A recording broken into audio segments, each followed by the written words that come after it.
मेरा आज रिश्ता ही मेरा आज रिश्ता जो आपसे है वो रिश्ता खून और मिट्टी का है। कोई माँ है, माटी है, मानुष है, भैया नारा नहीं दीजिए। मेरा रिश्ता मट्टी और खून का है। हम पूर्णिया, कटिहार, सहरसा, मधेपुरा के बाद सुपौल, बहुत सारे साथी इसमें पीछे से आए, नहीं बोल पाए होंगे। पिपरा के हमारे नेता, प्रखंड अध्यक्ष, बुद्धिजीवी प्रकोष्ठ के अध्यक्ष, युवा मोर्चा के अध्यक्ष, बहुत सारे साथी, 300-400 का काफिला, इन लोग को पहले आना चाहिए। होता क्या है, मैं राजनीति तो मुझे आती नहीं, और राजनीति पता नहीं कभी आएगी भी कि नहीं। मैं क्या चाहता हूँ, ना मुझे किसी दल से मतलब, ना मुझे किसी व्यक्ति से मतलब। मुझे मतलब है कोसी, सीमांचल, मिथिलांचल के आंगन से, आपके खून से, आपके रिश्ते से, आपके मजबूरी से। मेरा पूरा रिश्ता ना दिल्ली से, ना पटना से, और मैं कभी दिल्ली और पटना को कुछ समझा ही नहीं। जब भी हम एमएलए बने, एमपी बने, दिल्ली और पटना को मट्टी नाक से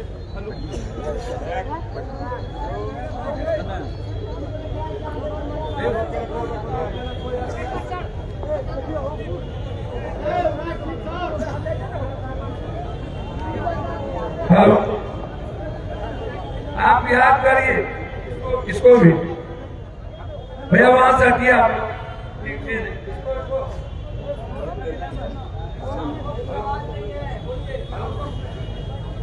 याद करिए, नहीं ठीक है, साउंड बॉक्स में इसमें याद करिए आप सब लोग। मैं थोड़ा सा 90 में याद दिलाना चाहूंगा। बहुत सारे लोग जाति की राजनीति करते हैं, लगभग 2 लोग, लगभग नेता, उनको एक जाति की राजनीति से फुर्सत नहीं, किसी को दूसरे जाति की राजनीति से फुर्सत नहीं। कोई कहता है कि मैं इस जाति का नेता हूँ, कोई कहता है कि मैं किसी मजहब का नेता हूँ, मैं किसी धर्म का नेता हूँ, मैं किसी हिंदू का नेता हूँ, मैं मुसलमान का नेता हूँ, मैं राजपूत का नेता हूँ, मैं ब्राह्मण का नेता हूँ, मैं यादव का नेता हूँ। छोड़ दीजिए, कर देगा भैया, प्लीज आप लोग छोड़ दीजिए। मुखिया जी प्रणाम। सुरेंद्र बाबू बैठे, सही कह रहे हैं सुरेंद्र, सही कह रहे हैं भैया। रुक तो जाइए, सुन तो रहे हैं। इस बगल आवाज नहीं। हाँ, मेरा कहना बिल्कुल क्लियर है। क्या हिंदुस्तान की राजनीति जात पर शुरू हुई थी कि हिंदुस्तानी पे शुरू हुई? लोग कहते हैं वंदे मातरम, भारत माता की जय। कोई मानवता की जय क्यों नहीं करता? कोई इंसानियत की जय क्यों नहीं? मानव एक है, मानव का धर्म एक है, एक चूल्हा, एक चौका, एक है मानव समाज। विश्व के नैतिकवान एक हो, विश्व के गरीब एक हो, विश्व के मजदूर एक हो, विश्व के बेरोजगार एक हो, विश्व बंधुत्व कायम हो। इसकी बात इस हिंदुस्तान में कभी क्यों नहीं होती? कभी बात होती है मराठी की, कभी बात होती है गुजराती की, कभी बात होती है बंगाली की, कभी है भैया आपसे पैर पकड़ते हैं, ऐसा काम होती है भैया, बैठ जाइए। कभी बात होती है साउथ की, नॉर्थ की, कभी मणिपुर की, कभी बिहार और यूपी की, कभी हिंदी की, कभी साउथ की। कभी इस हिंदुस्तान में किसी ने किसानों की बात तो नहीं, महिलाओं की बात तो नहीं। 1800 करोड़ रुपया एक दिन की कमाई है अदानी जी की, और 16 रुपया 14 रुपया एक दिन की कमाई है भारत के किसान, एक दिन की। यहां जो लोग बैठे हैं, मैं पहले उनको बता दूं, जो लोग आए हैं, कि आपकी स्थिति क्या है। बिहार सरकार ने जाति जनगणना कराया, उन्होंने एक सर्वे कराया, जिस सर्वे में मैं बार बार कहता हूं कि आप हमको बताइए, आजाद हिंदुस्तान के बाद 99% लोगों के पास एक लैपटॉप और एक कंप्यूटर क्यों नहीं है। यह 35 साल 70 साल में 35 साल दोनों भाई मुख्यमंत्री रहे और 35 साल के पहले कांग्रेस और अन्य लोग मुख्यमंत्री रहे। क्या हमें शर्म नहीं आती, लज्जा नहीं आता? क्या मुझे बोलने में ये शर्म नहीं आता कि 13.5 करोड़ की आबादी में 96% लोगों के पास एक व्हीकल नहीं है, एक व्हीकल। और मैं नीतीश जी आपका सम्मान करता हूं, मैं आपकी बहुत इज्जत करता हूं। मैं चाहता हूं कि नीतीश कुमार जी और भी काम में, लेकिन मैं याद दिलाना चाहूंगा, जब पहली बार देश आजाद हुआ, पहला मुख्यमंत्री थे साउथ के थम्बई दुरई। उन्होंने पंचायत में, उसकी पहला ही मुख्यमंत्री में थम्बई दुरई ने सभी जगह स्कूल खोल दिया, हाई स्कूल खोल दिया। आजाद हिंदुस्तान के बाद 35 साल आप रहे, 8,372 गांव में मिडिल स्कूल क्यों नहीं? 6,283 गांव में हाई स्कूल क्यों नहीं? बताना चाहिए ना। आप कहते हैं मात्र 9,23,000 आदमी ही आजादी के बाद से अभी तक बीए किया है। क्यों? ठीक है, कांग्रेस की सरकार ने काम नहीं की होगी, आप कहते हैं। हमने क्या किया? कांग्रेस ने तो सेंट्रल स्कूल लाया, कांग्रेस ने तो दुनिया की सारी चीजें मैं गिनाने लगूं, उस पर आज गिनाने नहीं आया। लेकिन जब 35 साल हम लोग रहे, तो आप कहते हैं कि 9% आदमी के पास बीए नहीं है। और आपका के पाठक कहता है कि आपको मास्टर को 5 बजे रहना है, लड़के जाएं। 18,000 जीडी कॉलेज में स्टूडेंट है बेगूसराय में, और मात्र 19 कमरा है के पाठक जी। ना पंखा है, ना लड़कियों का शौचालय है, ना लैब है, ना टेक्नीशियन है। लगभग 42% साइंस टीचर, 64%, 68% साइंस टीचर नहीं है, इकोनॉमिक्स का नहीं है, सोशल साइंस का नहीं है। नीतीश जी, जब सोशल साइंस का टीचर नहीं होगा, आप यूपीएससी बीपीएससी जो कराना चाहते हैं, जो बच्चे किसी तरह गरीब आदमी पास करता है, कभी कहीं कभी कहीं, आप बताइएगा ना। आप कहते हैं कि हम वही सवाल, सर्वे आपकी ही है और सर्वे सही है। जादवों की स्थिति मुसहर के बराबर में। हम अत्यंत पिछड़ी जाति की बात अभी नहीं कर रहे। अत्यंत पिछड़ी जाति तो इन लोगों के लिए इस बिहार में पैर की धूली बन गई थी। दलित का तो कोई सम्मान है ही नहीं। दलित को बता दिया गया है कि आप 5 किलो अनाज के लिए पैदा हुए हैं। मुसलमानों के लिए बता गया है कि आप चुपचाप रहिए, वोट देते रहिए, इधर उधर करिएगा तो आपको सब हिंदू मिलके काटेंगे, काटी में काटेंगे। आप ना तो, जब मैं जाता हूं शेरशाहबादी मुसलमानों के बीच तो दलित से नीचे, जब मैं जाता हूं कोलैया मुसलमानों के बीच थोड़ा उससे ऊपर, जब मैं जाता हूं सुरजापुरी मुसलमानों के बीच तो सबसे नीचे, जब मैं जाता हूं चोला अंसारी मुसलमानों के बीच कुछ भी नहीं, जब मैं जाता हूं शेख सैयद पठान के बीच तो उससे थोड़ा ऊपर, जब मैं जाता हूं मुसहर के बीच तो जादव के बराबरी। 78% जादव इस बिहार में, जिसके पास 1 बीघा से नीचे जमीन, 1 बीघा से नीचे। और मैं यहां पर बैठे हैं सारे यूथ मंच पे। अब तो भारत का क्षेत्रफल जितना है, जमीन तो उतना ही है।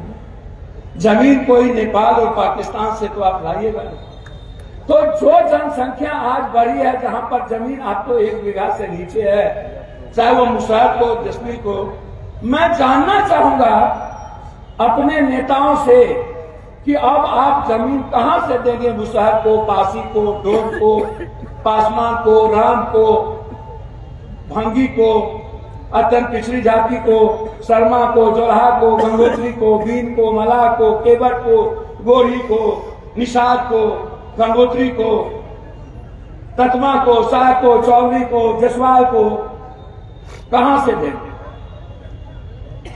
कहां से? मुखिया जी बैठिए, आइए, लाल साहब ऊपर आ जाइए, तो बैठ गए। कहां से देंगे? आप क्यों नहीं पूछते? जब ये लोग कहते हैं कि हम जमीन देंगे, इनसे पूछिए कौन सी जमीन दीजिएगा। जब जादव के पास जमीन नहीं, कोयरी के पास जमीन नहीं, कुर्मी के पास जमीन कुछ होगा आपके तरफ, आप कौन सी जमीन दीजिएगा? कहां से जमीन लाइएगा? एक दलित के घर में 5 बच्चे 4 बच्चे जन्म लेते हैं। जब मैं किसी बलात्कार और मर्डर की घटना में जाता हूं और रात में जाता हूं तो एक घर में 5-6 बच्चे सोए मिले होते हैं, थाली में भात नहीं होती है, भात का सना हुआ नमक खा के छोड़ दिया गया होता है। गरीबी का पता दिल्ली और पटना वाले को कहां से चलेगा? गरीब गरीब ही जीते कैसे? ताली मत बजे। हम जानना चाहेंगे, जो लोग पप्पू यादव को गाली देते हैं, मेरा क्या, हम कुछ नहीं भी हैं। हिंदुस्तान के पीएम को रेमडेसिविर नहीं मिला, हिंदुस्तान के सीएम और पीएम को नहीं मिला ऑक्सीजन, फिर पप्पू यादव को कहां से मिल गया? 7 करोड़ का रेमडेसिविर पप्पू यादव कहां से बचा? हिंदुस्तान के एमएलए एमपी जो आप जिसको जिताते हैं, जब कोटा में बच्चा पढ़ते हैं, जब साउथ में बिहारी मारा जाता है, मणिपुर में, गुजरात में, और जब इस कोरोना में 1-1 लोग बाहर थे, तो क्या एमएलए एमपी की ये जिम्मेदारी नहीं थी कि अपने अपने विधानसभा लोकसभा का बस भेज के, पैसा भेज के, अपने गरीब आदमी जो पेशाब, जो बाथरूम का पानी पी रहा है, 4 दिनों तक खाना नहीं खा रहा है, रूम में बंद किए हुआ फैक्ट्री का मालिक, क्या मैं आपसे पूछता हूं, क्या ये जिम्मेदारी एमएलए एमपी जब चुनाव में 10 करोड़, 7 करोड़, 4 करोड़, 5 करोड़, नगर पालिका में जब 40 करोड़ रुपया ये लोग खर्च करते हैं, तो क्या इन लोग की जिम्मेदारी नहीं थी? ये पप्पू यादव की जिम्मेदारी थी कि अपने पैसे का ट्रेन बुक करके 3-3 ट्रेन कोटा भेजे। हर देश के मजदूर के अकाउंट में 2-2 हजार रुपया पप्पू यादव ने दिया। ये जिम्मेदारी मोदी जी की थी, ये जिम्मेदारी सरकार की थी, ये जिम्मेदारी पप्पू यादव की नहीं थी। बिहार छोड़ दीजिए, बंगाल और यूपी का कोई ऐसा मजदूर जो कह दे कि हमने अकाउंट नंबर पप्पू यादव को भेजा, उसमें 2000 रुपया नहीं आया, कभी कल्पना नहीं करिएगा आप। कोई कहता है कि पप्पू यादव पैसा कहां से लाता है? अरे मैं लूट के लाता हूं, कूट के लाता हूं, मांग के लाता हूं, ठग के लाता हूं, नटवर ला लूं, लेकिन वो पैसा मैं अपने बेटा बीवी, अपनी बेटी पर, अपने माँ बाप पर तो नहीं लगाता हूं ना, मैं रसूख पर तो नहीं लगाता हूं ना, मैं तो बांटता ही हूं ना, मैं गरीब को देता ही हूं ना। तुम लोग तो लूट के लाए, सब लोग, अदानी अंबानी सभी लोग। आपने क्या किया?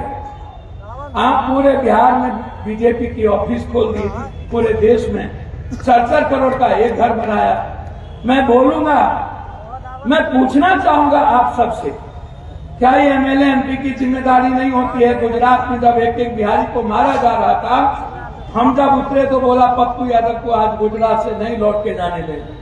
हम पर ईंट फेंका गया, हमको कहा गया कि जहां बलात्कार हुए थे, जहां गुजरात को बिहारी को पीट के मार दिया गया और ट्रेन में पीटा जा रहा था, हम जब गुजरात उतरे तो बोला पप्पू यादव लौट के चल जाएंगे।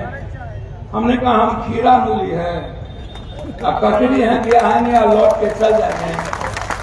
हमने साफ कहा, मोदी जी मैं भी किसी कोसी सीमांचल का बेटा हूं, मेरे खून में इंसानियत का खून है, मेरा खून जमात का है, जात का नहीं है। मेरे खून में हर जात धर्म का विचार है, मेरे खून में हर धर्म मजहब और हर गरीब का की ताकत है। हमें उतनी ताकत है दुनिया से लड़ने की जितना इस धरती पर किसी को नहीं होगा। हमें उतनी ताकत है गरीबों को देने की जितना 7 बार मोदी जी आप जन्म लीजिएगा तब भी नहीं दे पाइएगा। आप बेफिक्र रहिए मोदी जी, हमको एमएलए एमपी बनने का शौक नहीं है, आप चिंता ना करिए। आप मत घबराइए मोदी जी और अन्य लोग जो लोग 2025 की चुनाव की राजनीति करते हैं, या जिन लोगों को लगता है कि पप्पू यादव के आने से कुछ होने से कल किसी के सेहत पर असर पड़ेगा। अरे नेताजी लोग भाग आप और किस्मत लिखा के आए, हम उसमें नहीं लिखा के आए। हम लिखा के आए हैं कि एक कोसी सीमांचल का बेटा देश के हर गरीब के लिए कैसे जिएगा, देश के हर बेरोजगारों के लिए कैसे जिएगा, हर गरीब का आंसू रात रात भर कैसे पोंछेगा। मोदी जी कहते हैं मैं जगता हूं, काम बहुत करता हूं। अरे मोदी जी 40,000 के प्लेन में चल के आप काम करते हैं और 40 साल से पप्पू यादव किलोमीटर जोड़ लीजिए और हम यदि 1 लाख डेली जोड़िएगा 90 से, तो मोदी जी जितना बीजेपी पर आप खर्च किए होंगे उससे ज्यादा हम बांध दिए होंगे।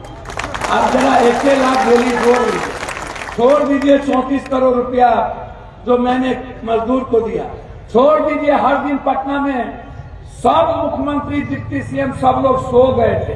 सुशील मोदी जी अपना गार्ड को छोड़ के भाग गए। 9 दिन सुशील मोदी का बाल बच्चा को खाना हम पहुंचाए और मोदी जी देखने तक नहीं आए। खाना सुशील मोदी को हम पहुंचाए, हर दिन 1 करोड़ रुपया का खाना, सुबह से शाम ब्रेड दूध। पटना में बाढ़ आया, बिहार के हर बच्चों को ट्रेन पकड़ाना, रेस्क्यू करना, रात में जाना। क्या ये जिम्मेदारी सुपौल के एमएलए एमपी की नहीं थी? क्या सुपौल के बच्चे नहीं फंसे थे? क्या सुपौल के बच्चे गुजरात में नहीं थे? क्या सुपौल के बच्चे कोटा में नहीं थे? क्या सुपौल के बच्चे मणिपुर में नहीं थे? कब तक पलायन पलायन पलायन पलायन पलायन पलायन, कब तक? 1 करोड़ 23 लाख कोसी सीमांचल के मजदूर बाहर जाके मजदूरी करता है, कब तक? क्यों नहीं आजाद हिंदुस्तान के बाद एक फैक्ट्री लगी कोसी सीमांचल में? जो छोटी फैक्ट्री थी वो बंद हो गई। क्यों नहीं आजाद हिंदुस्तान के बाद एक इंस्टीट्यूशन बना? क्यों नहीं आजाद हिंदुस्तान के बाद एक अस्पताल बना? मैं चैलेंज करता हूं देश के हर नेता को, काहे नहीं बना इस हिंदुस्तान में एक ऐसा अस्पताल जहां गरीबों का इलाज हो सके?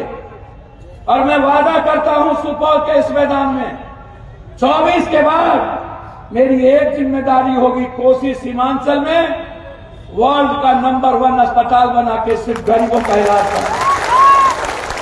हिंदुस्तान का कोई शहर नहीं जाएगा, कोई दुनिया का सबसे नंबर 1 जांच घर हम बनाएंगे, पैथ बनाएंगे। एक भी पैथोलॉजी में सुपौल, सहरसा, मधेपुरा, पूर्णिया, कटिहार, अररिया, एक भी जिला शहर का कोई आदमी अमीर हो या गरीब, मैं आपको वचन देता हूं 24 और 25 के बीच में एक ऐसा लैब खुलेगा जहां सबकी जांच होगी, फ्री होगा, अल्ट्रासाउंड फ्री होगा, एमआरआई फ्री होगा, सीटी स्कैन फ्री होगा, जांच फ्री होगा। 1 रुपया नहीं लगे, नारा नहीं दीजिए भैया, 1 रुपया नहीं लगे, काम करिए ना।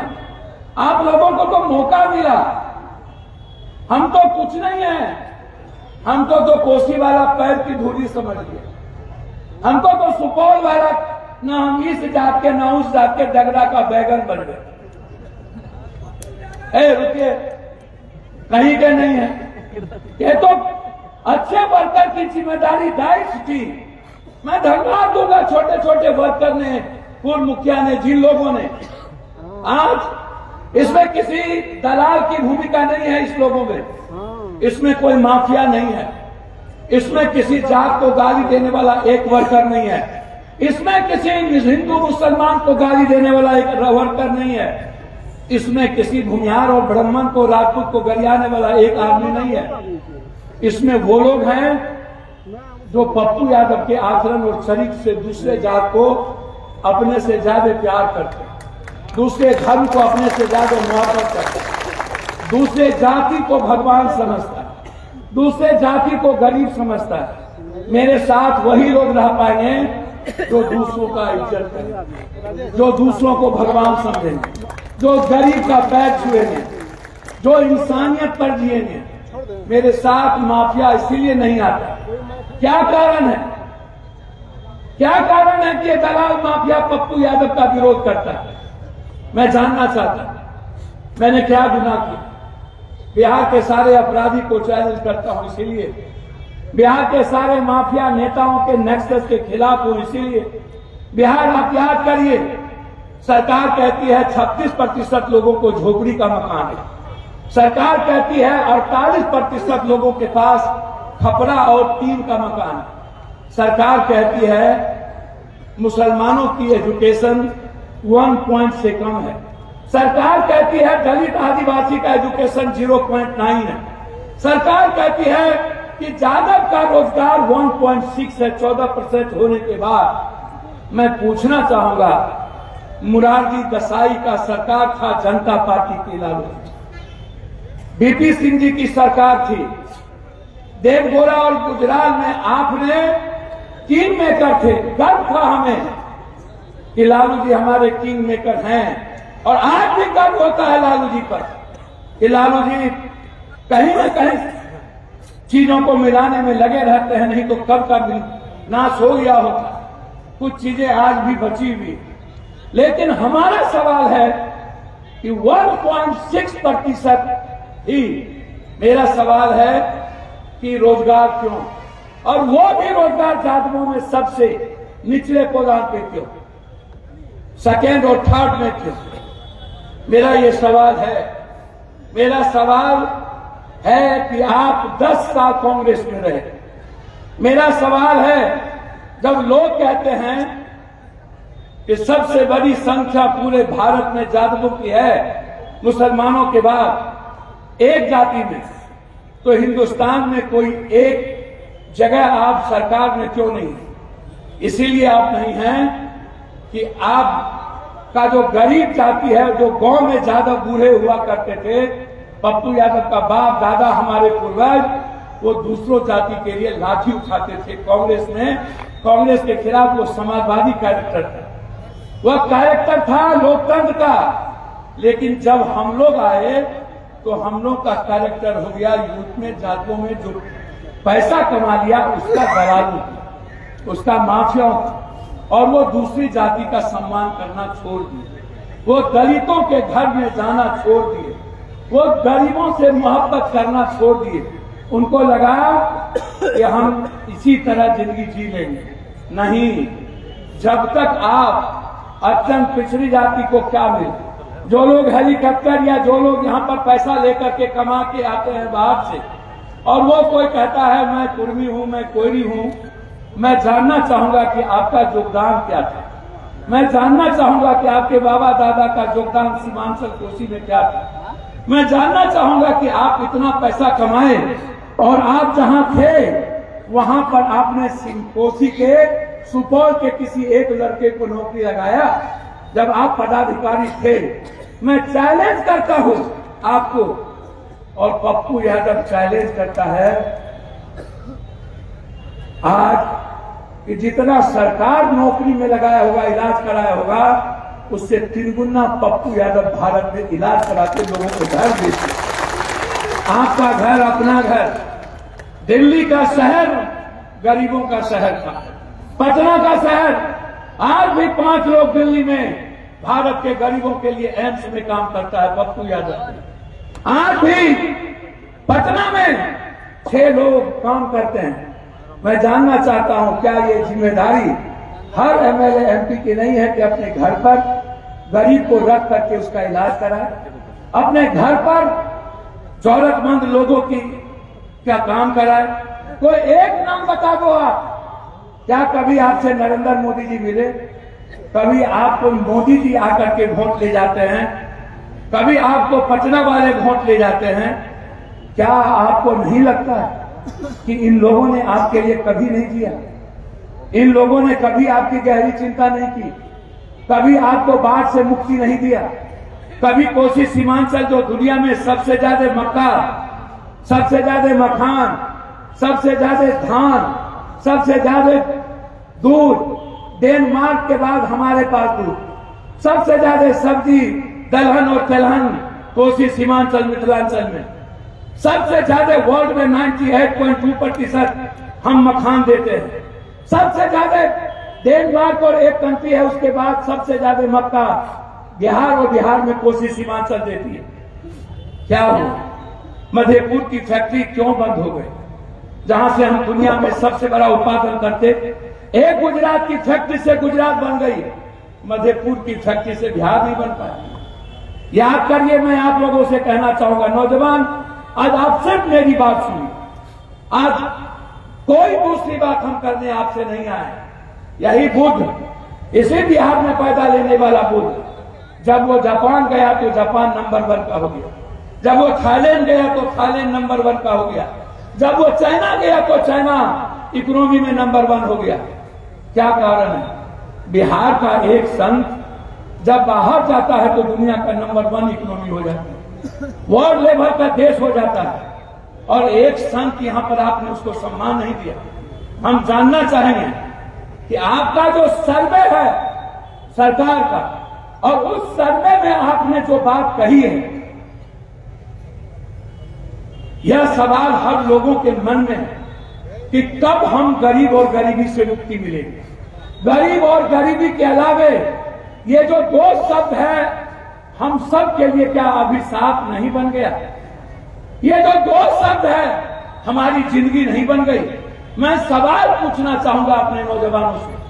आज जो हमारे बुजुर्ग हैं, हमारे पिता हैं, उनकी स्थिति आप सोचिए। सरकार कहती है नरेंद्र मोदी की हम 5 किलो अनाज और 5 साल देंगे। 84 करोड़ लोगों को वो 5 किलो अनाज देंगे मोदी जी, तब हिंदुस्तान का आदमी खाना खाएगा। नीतीश बाबू हमारे मुख्यमंत्री जी का सर्वे आया कि 6,000 रुपया पर प्रत्येक व्यक्ति की आमदनी 32% लोगों की, और 6,000 से 10,000 रुपया के बीच की आमदनी 83% लोगों की। क्या हम जानना चाहते हैं नौजवानों से जो कॉलेज में, ड्रग्स में, स्नैक में, जादव में, राजपूत में, ब्राह्मण में, भुनिहार में, नुनिया में, मला में, बींद में, केवट में, केवरत में, धानुक में, नुनिया में, चंदवंशी में बटे हुए हैं, चोल्हा में, चौधरी में बटे हुए हैं। हम आपसे जानना चाहते हैं दिल से, क्या आने वाले समय में ना तो आपके पास जमीन बचेगा, पट्टे के नीचे हो जाइएगा। आने वाले समय में ना तो नौकरी, ना तो रोजगार, ना तो बैंक से हमको लोन मिलेगा, ना तो हम सूद लेने के लायक रहेंगे, ना मेरे पास कोई चीज मॉर्गेज बचेगा कि ताकि मैं कोई रोजगार कर सकूं। मैं नौजवानों से पूछना चाहता हूं कि आगे आने वाले समय में आप अपने बच्चों को जिंदा कैसे रखें? आप अपनी बेटी को कपड़ा कहां से दीजिए? आप अपने बच्चों को पढ़ाइएगा कहां से? क्या जादव के नाम पर मंत्री बनने वाले लोग, जादव राजपूत भूमिहार के नाम पर मुख्यमंत्री मंत्री बनने वाले अत्यंत पिछड़ा, अत्यंत पिछड़ा, अत्यंत पिछड़ा। मैं यह जानना चाहूंगा आप सबसे, हमको आप एक बात बताइए। बहुत अस्थिर से हम लोग कुछ पल बैठ के आज एक चर्चा करें सुपौल के कोसी की धरती पर हाई डैम का क्या हुआ, कब बनेगा मेरा हाई डैम? आप हाई डैम से ज्यादा पोशाक की त्रासदी आई। पप्पू यादव 4 करोड़ रुपया अपने जेब से, सबसे ज्यादा पेपर ने लिखा, कोई भी नेता आज तक 1 रुपया नहीं दिया। हम तो जमीन पर दिए। बाढ़ आता है 3 बजे, पप्पू यादव पहुंच जाता है 5 बजे भोर। बाढ़ आता है 12 बजे दिन में, पप्पू यादव पहुंच जाता है 11 बजे दिन। आपके बीच में क्या कोई एमएलए, कोई एमपी, कोई मंत्री? हमारी औकात बहुत बड़ी नहीं है। जो औकात है वो आपसे है, जो ताकत मिली मरने और लड़ने का आपसे है। जो आज दुनिया में हीरो बनाया आपने बनाया, लेकिन हम पान न पान की डंडी आपके पास लेके जाते हैं। हम आपके पास कुछ न कुछ लेके आपके आंसू को पोंछते हैं। एक बेटे की तरह। क्या ये जिम्मेदारी सबकी नहीं है? कुसाह में हम 4 करोड़ रुपया मनमोहन सिंह को दिए थे, क्या ये गलत है? 4 करोड़ रुपया पाए चेक हम तिहाड़ जेल से भेजे थे। और मनमोहन सिंह जी ने कहा था, हिंदुस्तान टाइम्स ने लिखा था कि एकमात्र शख्स है पप्पू यादव इस देश में पॉलिटिशियन के रूप में जिसने त्रासदी में चेक के द्वारा 4 करोड़ रुपया सिर्फ उस कोसी के लिए त्रासदी में 4 करोड़ रुपया दिया। आप याद करिए, हाई डैम की लड़ाई हम 83-82 से लड़ रहे हैं। कभी पथ यात्रा वीरपुर में, कभी कहीं, कभी जोगबनी में हमने कितना लाठी, कितनी बड़ी सभा की। आजाद हिंदुस्तान के बाद भीमनगर और फरक्का को चौड़ीकरण करने के लिए पप्पू यादव ने कितनी बार कहा कि एक दिन कोसी खत्म हो जाएगा। जिस दिन बहुत ज्यादा भीमनगर पर प्रेशर पड़ चुका है, पूरा का पूरा गाद और पूरा का पूरा पत्थर नदियों में भर चुका है, गाद इतना जमा हो चुका है कि एक दिन, किसी दिन यदि बड़ी साइक्लोन आ गई और किसी दिन नेपाल में 10 दिन की बारिश हो गई तो शायद भगवान बचाए इस बार 13-14 जिला से हम लोग रात में ही कंकड़ बन जाएंगे। यह आप नहीं सोच पा रहे हैं, यह इंजीनियरिंग बता दिया है। फरक्का का चौड़ीकरण नहीं होने के चलते गंगा का पानी बैठ जाता है। गंगा में बालू इतना जम चुका है कि समुद्र में पानी नहीं जाता है, जिसके चलते महानंदा, गंडक, कोसी, कनहर, कमला, बलान, गंगा, सोन, इसके बगल में रहने वालों की जिंदगी मौत से जूझती है। इस पर कभी चर्चा क्यों नहीं होता? कभी चर्चा आर्सेनिक और आयरन पानी पर क्यों नहीं होता कि कब तक हम टीबी, कैंसर, हैजा और दम्मा के साथ जिएंगे? कब तक हम दम्मा, टीबी, हैजा, कैंसर को लेकर के अपनी सारे पैसे को रख देंगे? ये सवाल नहीं है। पप्पू यादव हम चैलेंज करते हैं। हम 90 में एमएलए बने थे, पहली बार याद करिए। 23 घंटा जब पूरे भारत को 8 घंटा बिजली नहीं थी, लालू यादव जी मुख्यमंत्री थे। इन्होंने रात के 12 बजे फोन करके हमको कहा, लालू जी हम भी आपको पिता की तरह इज्जत करते हैं, सिर्फ आपके बेटे ने नहीं, हमने भी आपका सम्मान। जब आप विपक्ष के नेता आप नहीं बने थे, जिस पर हम पर शिवचंद्र झा हत्याकांड लगा के मेरे माँ बाप का घर तोड़ के पूर्णिया में 22 दिन मेरे माँ बाप तो सब कुछ रहते हुए पेपर पर सोया था आपके चलते। तब आपके दोनों बेटे ने जन्म नहीं लिया, 91 में जन्म लिया। जब आप एमएलए बने थे, मुख्यमंत्री, तब आपको पप्पू यादव 11 निर्दलीय एमएलए के साथ आपके साथ खड़ा था। जब जब आप पर विपत्ति आई, पहली बार जब नीतीश कुमार मुख्यमंत्री बने, नीतीश जी याद है, हम आपके लिए सोए नहीं थे और आपके साथ प्रेम याद किया। आपकी सरकार बनाने में लालू यादव से अलग हटके आपके साथ खड़े थे। और जब आपकी सरकार गिरने वाली थी तो अकेला पप्पू यादव था जो लड़ गए थे और जाकर के हाजीपुर पुल जाम करके हम बंद कर दिए थे। और हमको याद है लालू जी और शाहबुद्दीन, बाहर है शाहबुद्दीन जी, क्या वफा किया था लालू जी के साथ। हमसे लड़ गए थे, वो कहते पप्पू जी आपको खून नहीं चिकार रहा था, ये सब था शाहबुद्दीन जी का। क्या नहीं किया वो व्यक्ति ने, क्या नहीं किया। और आज शाहबुद्दीन मरहूम हो गए, उसकी बीवी और बाल बच्चा सड़कों के फुटपाथ पर अपनी जीवन की भीख मांगे। अंतिम मरने तक शाहबुद्दीन की यदि मौत हुई ना, वो लालू यादव के सम्मान के लिए, दूसरों के सम्मान के लिए नहीं। शाहबुद्दीन जी यदि नहीं बोले होते वो सब की परिस्थितियों के लिए मुख्यमंत्री हैं। आप दोनों आदमी तो मिल गए, आप लोग तो मुख्यमंत्री हो गए, शाहबुद्दीन को कुर्बानी दे दी ना। शाहबुद्दीन की कुर्बानी का कुछ मिला उसको। आज तक उस बच्चे को जो सरकार रहते हुए कमर में रस्सा लगा के एक 29 साल के लड़के को जो याद करिए, हम कब साथ नहीं रहे। जो लोग यहां बड़ी बड़ी बात करते हैं, सुपौल में, जब भी उसकी राजनीतिक संकट हुई हम उसके साथ खड़े रहे। लालू जी ने हमको फोन किया कि पप्पू नेपाल का बिजली जाने दो। हमने कहा लालू जी आप कोसी सीमांचल को आप बिजली 22 घंटा दे दीजिए, तब तो नेपाल बिजली जाएगी, नहीं दीजिएगा तो नहीं जाएगी। 4 मेगावाट बिजली जब तक हम नहीं लिए, भारत का पहला शहर था, पहला मधेपुरा और पूर्णिया, जहां 23 घंटा बिजली पप्पू यादव दिया था। उस वक्त हम बहुत छोटे थे, मेरी उम्र 22.5 है।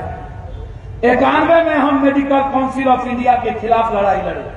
91 में पूरा बिहार का डॉक्टर 18 दिन हड़ताल कर दिया।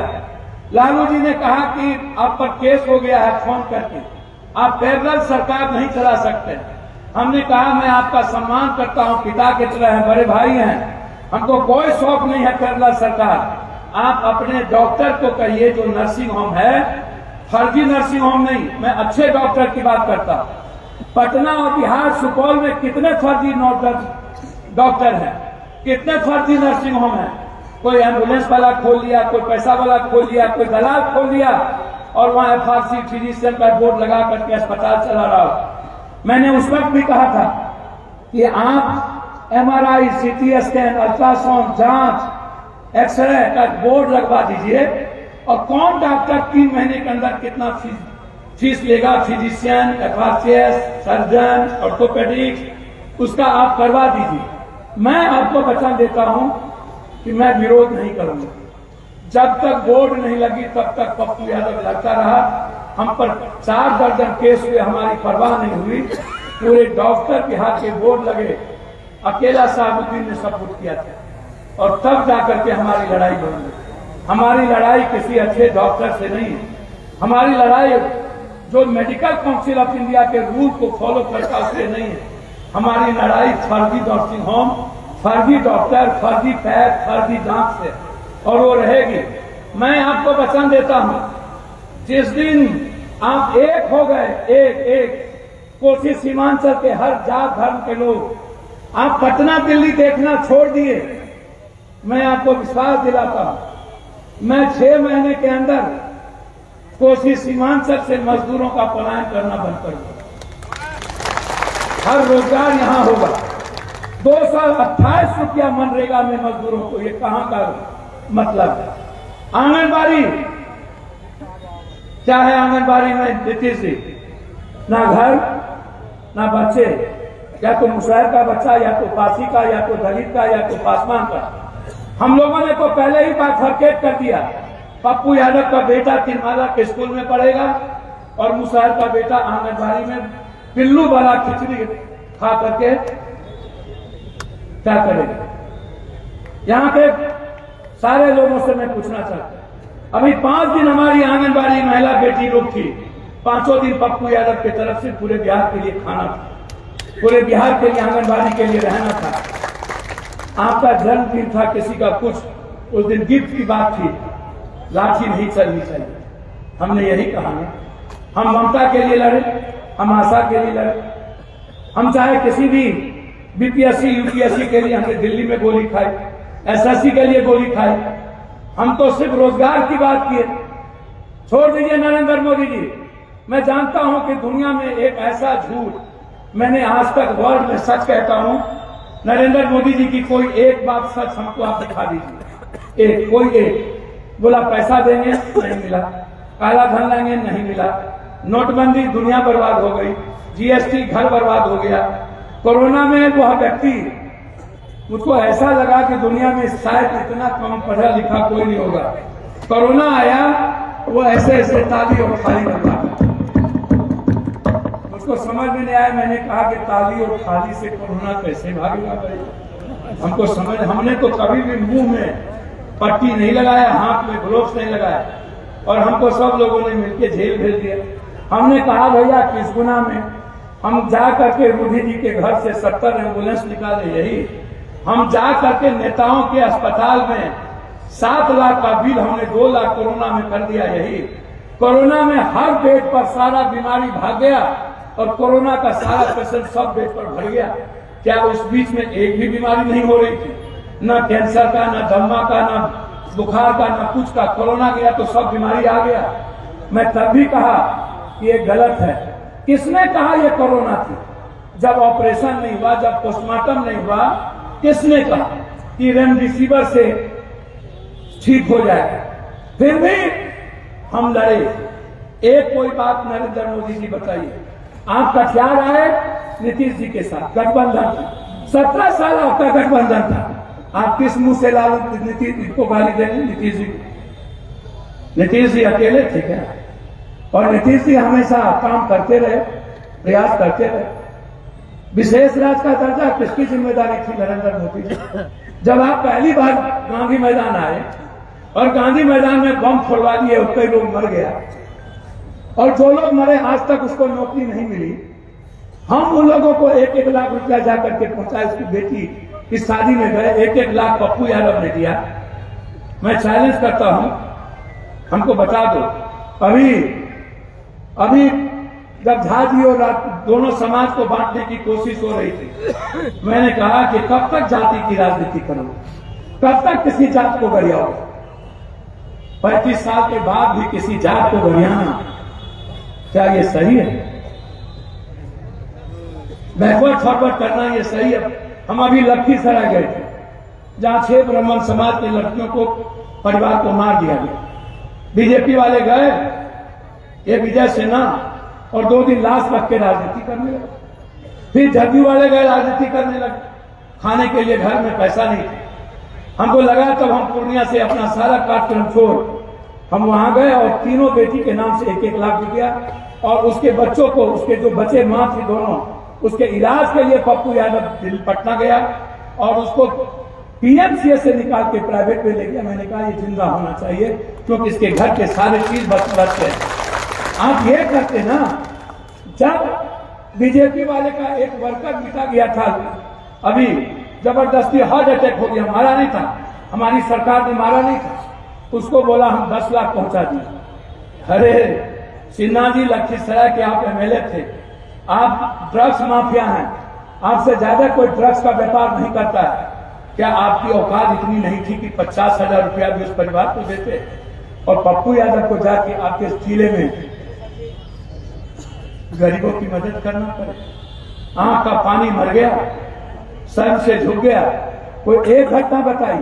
और तब मोदी जी ने कहा था, विशेष राज, मैं जगवंशी, मैं द्वारिका से आया हूं। अरे मोदी जी, आपको क्या पता द्वारिका और कृष्ण के बारे में? यदि आपको पता होता राम के बारे में, तो राम तो सबरी का जूठा खा के दुनिया को ये बताया कि गरीब क्या होता है। राम तो केवट के 9 पे जाके ये बताया तो मोहब्बत क्या होता है। राम ने वाल्मीकि की भाव को समझ के जो डोम थे उससे बताया कि रामायण क्या होगा। राम ने तुलसी के आचरण से उसके जीवन को देखा, तब बताया रामायण क्या होगा। राम ने अपने पराक्रम से रामायण की कथा लिख दी। आपको तो हिंदू मुसलमान से फुर्सत नहीं होता। आपको क्या पता द्वारिका क्या होता है? सुदामा को निकाल दीजिए तो द्वारिका का क्या मतलब? मीरा को निकाल दीजिए, द्रौपदी को निकाल दीजिए, अर्जुन को निकाल दीजिए। अर्जुन की बहन की शादी कृष्ण से और कृष्ण की बहन की शादी अर्जुन से। अर्जुन यादव थे और राजपूत थे, क्षत्रिय थे, और कृष्ण यादव। तब भी कृष्ण ने वसुधैव कुटुंबकम एक जात किया था। आप तो हिंदू मुसलमान पर। आप कोई एक बात बताओ ना, विशेष राज क्यों नहीं मिली? है औकात। और जब मेरी सरकार बनती है तो विशेष राज क्यों नहीं मिलता? डबल इंजन की सरकार, देवगौड़ा थे, तब हम विरोध किए थे कि बिहार का बंटवारा नहीं होना चाहिए। क्यों हुआ? काहे बिहार का बंटवारा हुआ? और फिर विशेष पैकेज क्यों नहीं मिली? डालमिया नगर फैक्ट्री, सीट फैक्ट्री, बनमनखी की चीनी मिल, सहरसा का पेपर मिल, दरभंगा का दाल मिल, दरभंगा का पेपर मिल, जूट मिल, फार्मेसन का जो जूट मिल राजीव गांधी जी ने जो शिलान्यास किया था, क्या हुआ? बंदूक फैक्ट्री। क्या हुआ सिगरेट फैक्ट्री, क्या हुआ भागलपुर की फैक्ट्री? 1 रुपया नहीं। क्यों बाहर नहीं जाएंगे मजदूर? 228 रुपया में आपका कब तक काम करेंगे? जिस दिन हम आएंगे उसी दिन मजदूरों की मजदूरी 300 दिन 600 रुपया हम करेंगे। उसी दिन, जिस दिन हम आएंगे उसी दिन कोऑपरेटिव सहकारिता को लागू करेंगे। सबसे पहले मंडी सिस्टम लाएंगे, बाजार को, मूल्यों को लाएंगे और सहकारिता के द्वारा हमारी सरकार किसानों से मुनाफे का अनाज लेगी। जो किसान का लागत होगा उससे 20% ज्यादा करके लेगा। किसान बाजार नहीं जाएगा, किसान का अनाज सरकार लेगी और सरकार बाजार जाएगा। हम किसानों को, ट्रैक्टर को मिट्टी जा रहा है तब 90,000 रुपया, मेरा धान जा रहा है तब 80,000 रुपया, हम अपना खेत पर मिट्टी ले जा रहे हैं तब 70,000 रुपया। कहां से देगा ट्रैक्टर वाला? कोई बोलने वाला नहीं, किसी को औकात नहीं है किसी थानेदार को कुछ बोले। इंस्पेक्टर राज है, गुंडा राज है, ये औकात क्यों नहीं? अरे कोई आदमी ही ना भगवान बनता है, कोई आदमी ही ना देश का पीएम है, तो फिर कोसी का बेटा, कोसी का सीमांचल का बेटा क्या हिंदुस्तान का पीएम सीएम और दुनिया नहीं बदल सकता? ये आपसे पूछना चाहता हूं। हर दिन पटना, कब तक मोदी जी, कब तक पटना? कब? जो लोग सिंचाई मंत्री रहे, जो चीज रहे, वो क्यों नहीं गाद निकाला? क्यों नहीं कोसी की आजादी दी? क्यों नहीं बाढ़ से मुक्ति मिला? क्यों हमारे बच्चे बाहर जाते हैं पढ़ने के लिए? क्यों हमारे बच्चों को पढ़ने के लिए 80 करोड़ रुपया बाहर देना पड़ता है? 80 करोड़, 800 करोड़, 80 नहीं 800 करोड़ काहे? क्यों हमारे पास इंस्टीट्यूशन नहीं? क्यों इच्छा शक्ति मर गई? ये सवाल पप्पू यादव का है। गरीब और गरीबी क्यों? कब तक गरीब रहेंगे लोग? कब तक? मोबाइल बंद रखिए। कब तक? ये सवाल है मेरा। कब तक? कब तक ये 2 शब्द चलेगा? कब तक 5 किलो अनाज? कब तक 6,000 रुपया में एक व्यक्ति की जिंदगी? क्या कोई पीएम और सीएम का बेटा जिएगा? एक दिन हम कॉफी पीने जाते हैं सुबह में, हम 10,000 का कॉफी पिया, 100 रुपये की साड़ी, 30 रुपये का चप्पल, 200 रुपये की साड़ी, कब तक मां के लिए? कब तक 100 रुपये की गंजी? कब तक 2 आना का हल्दी नीमक? कब तक 5 पैसे का तेज पत्ता?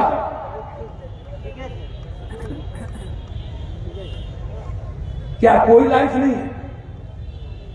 सिर्फ झाड़ पर चुनाव लड़ो, जीत लो, तब से लेके चुनाव जीतने तक काथों मारो, मियां को गरियाओ, उसको गरियाओ, मंदिर मस्जिद करो, जादव राजपूत करो, ब्राह्मण राजपूत करो।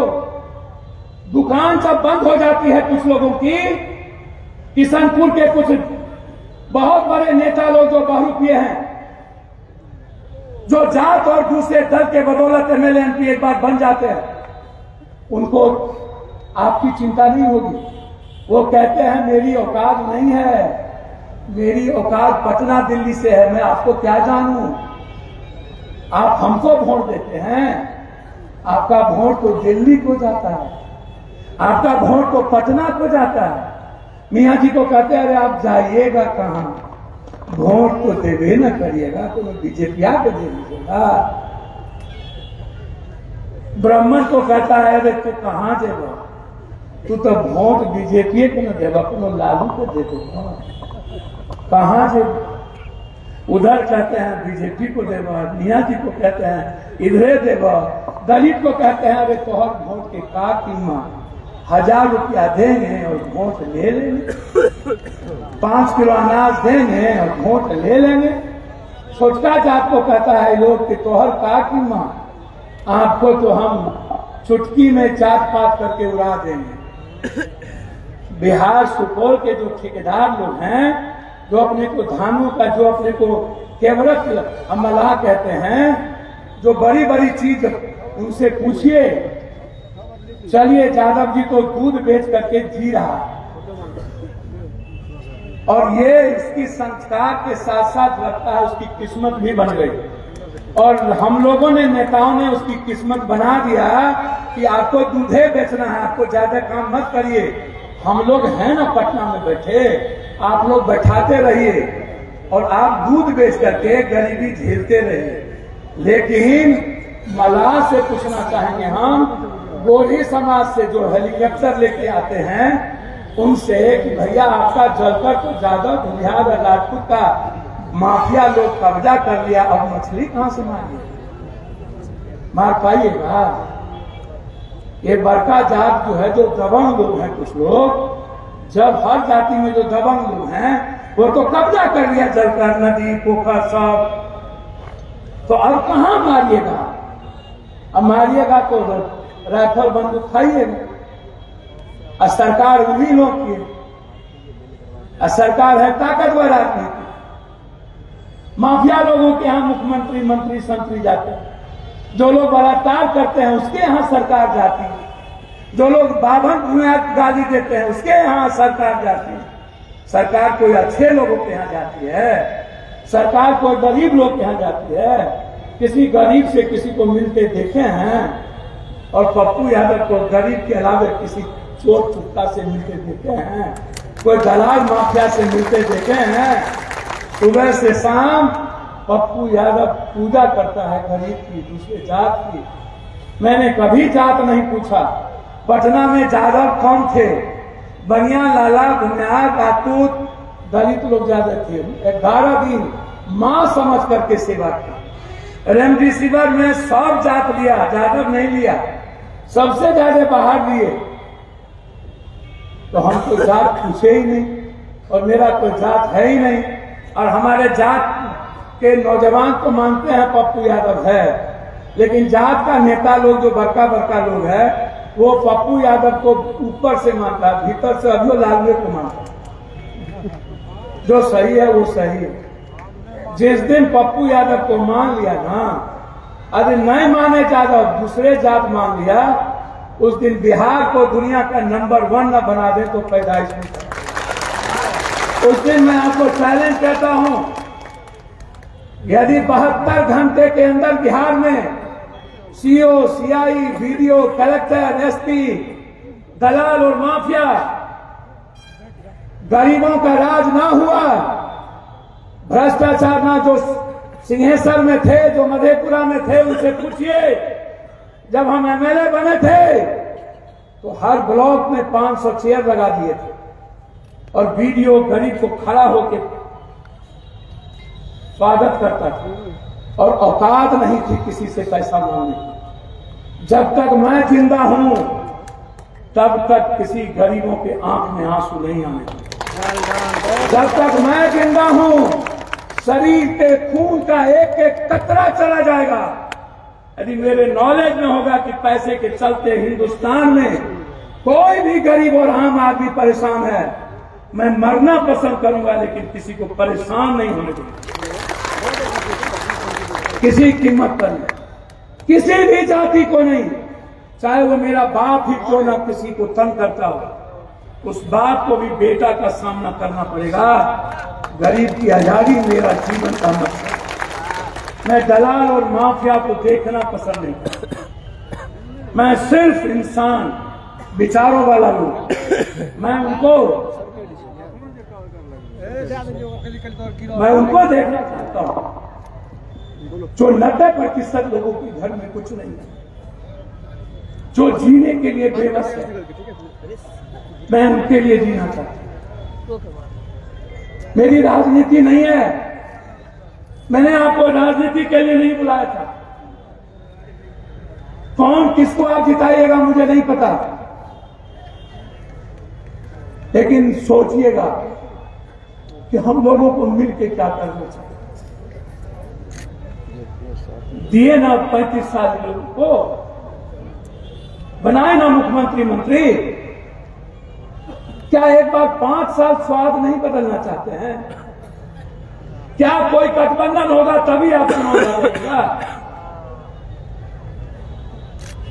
मैं तो कह रहा हूं, जिस दिन हमारी सरकार में हिस्से होगी, दिल्ली में सरकार किसी की हो, यदि वो पप्पू यादव बिहार के गरीबों के पैर पर नाक न रगड़े तो टेगला का पैदाइश होंगे। सरकार किसी की हो, हमको बेईमानी शैतानी नहीं करना, हमको 1 रुपया नहीं चाहिए,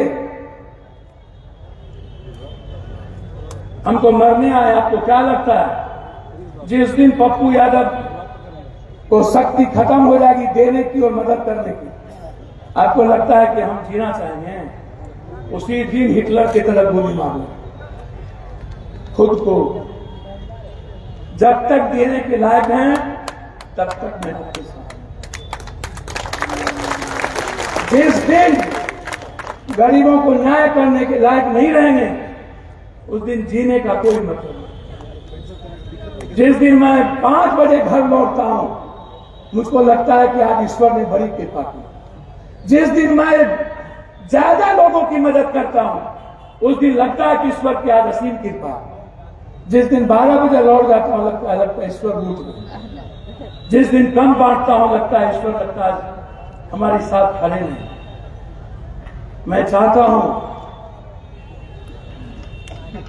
बिहार सरकार रोड और बिजली की बात ना करे। रोड और बिजली महाराष्ट्र में जितना बनी आपके यहां नहीं बना।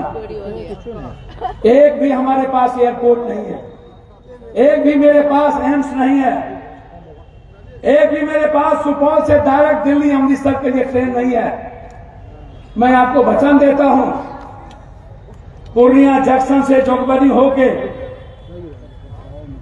राजधानी दिल्ली को चलेगी और एक सुपौल से यहां से डायरेक्ट दिल्ली के लिए गाड़ी चलेगी। ये मैं आपको बता देता हूं। 2024 के मई के बाद 6 महीने के अंदर यदि सुपौल से दिल्ली के लिए सबसे अच्छी गाड़ी ना खुली तो दोबारा पप्पू यादव के साथ खड़ा मत हो। 24 और 25 के बीच यदि कोसी सीमांचल के लिए हर गरीबों के लिए जांच फ्री नहीं हुआ तो पप्पू यादव के साथ खड़ा मत होना। मैंने दिया है तब मैं आपसे कह रहा हूं,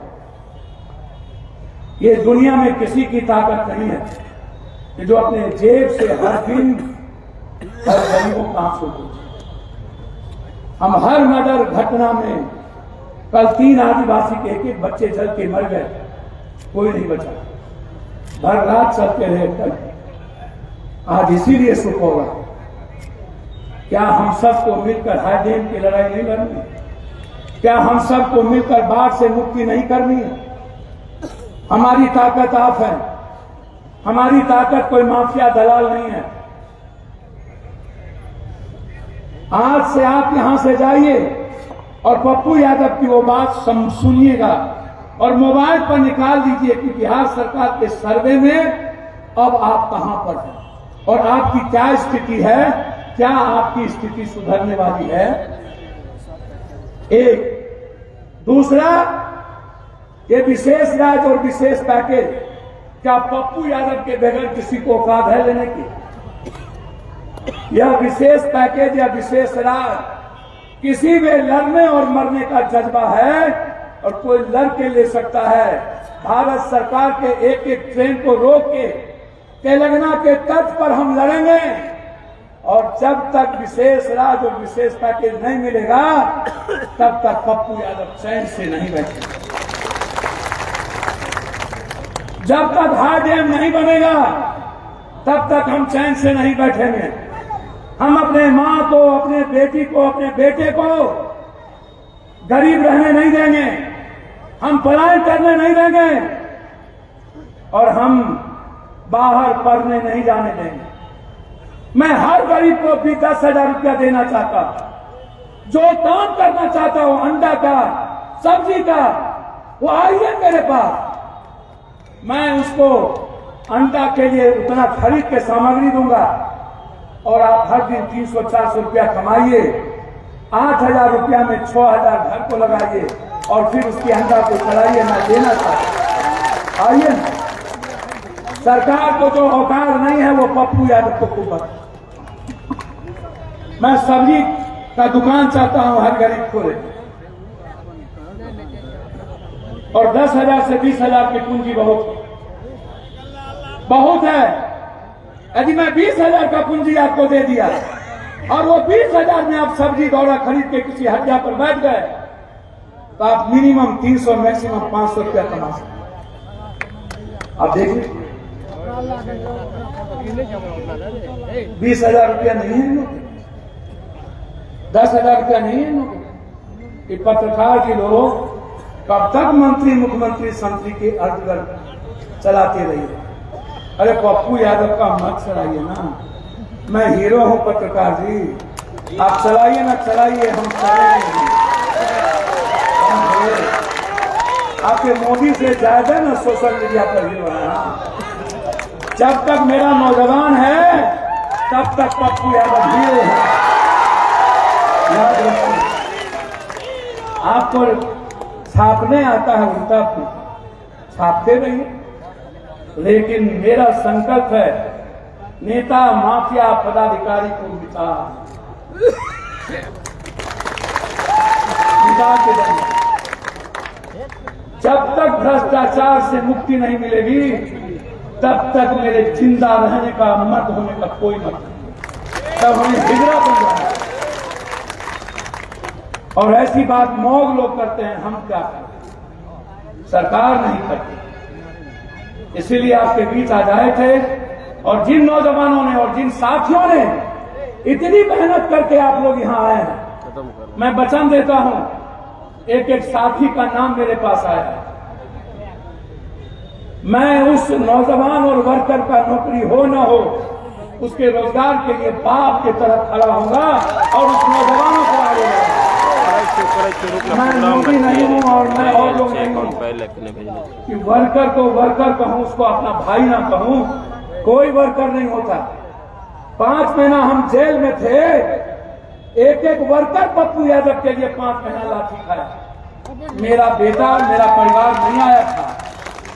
मैं दिल से कहता हूं पहले आप हैं तब मेरा परिवार है, तब मैं नेताओं के लिए पहले मैं होता है तब परिवार, तब आप। मेरे लिए आप पहले हैं, परिवार सेकंड।